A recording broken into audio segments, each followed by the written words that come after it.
halkan ibsee akka guyyaatti hambir mata dabeeto dukkani nyaatti kogummaatti namuunuma mirkana kan qabu shakkee dudungateeto qalbiin tiyya sifaana gaarite kunoona dagatteeto barruu kuni darbee kan caalutu dhufa kogaraan farda fe'ateeto sifaana golufa gachiisu sirrafuu maal hirribni nan qabu natti maame maaloo yaadamni koo ayyuu falannabu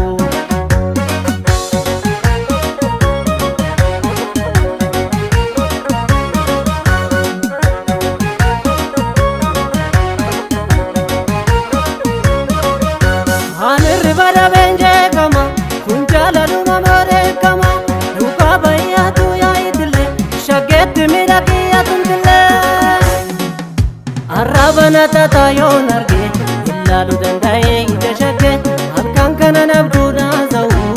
jana kalkani nan tau arabana tata yo narge illa lu dandaye ije shage akkan kana nabduna zau jana kalkani nan asamareetu ya bashaddu bashannantuutu si malee qalbiin na yaaddu lafa bariidha roon jaalala badiidha asamareetu gadamsa holla haadheelu asamareetu borofa jirbeen takaalee asamareetu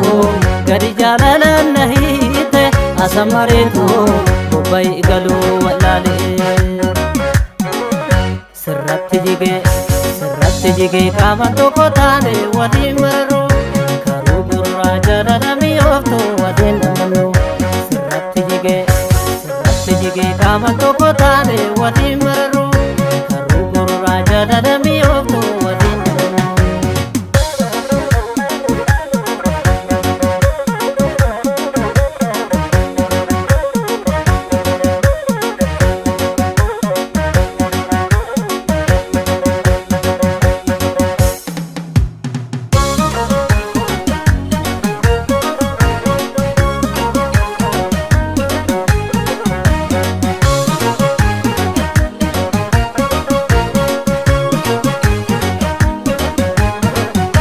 Urjii yaaddeessa kan halkan ibsee akka guyyaatti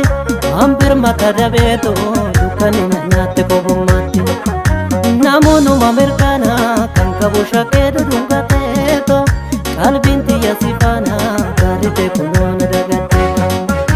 barruu kuni darbee kan caalutu dhufa kogaraan farda fe'ateeto sifaana golufa gachiisu sirrafuu maal hirribni nan qabu natti maame maaloo yaadamni koo ayyuu falannabu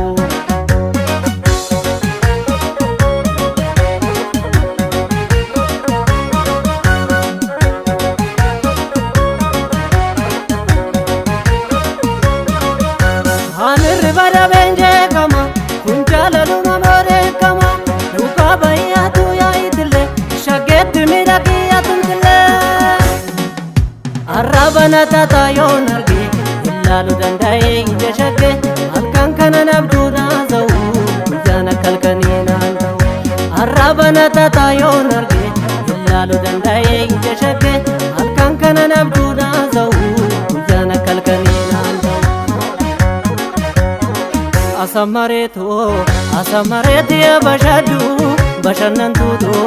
si malee qalbiin na yaaddu lafa bariidha roon jaalala badiidha asamareetu xiyyaara samiirra dhaatu asamareetu makiina nawaara kaase asamareetu dambaliin bubbee jaalala asamareetu akka wiicoodhaa naraase sirratti jigee qaama tokko taane waliin marru karuu gurraa jaalala mi'ooftu waliin dhamannu sirratti jigee qaama tokko taane waliin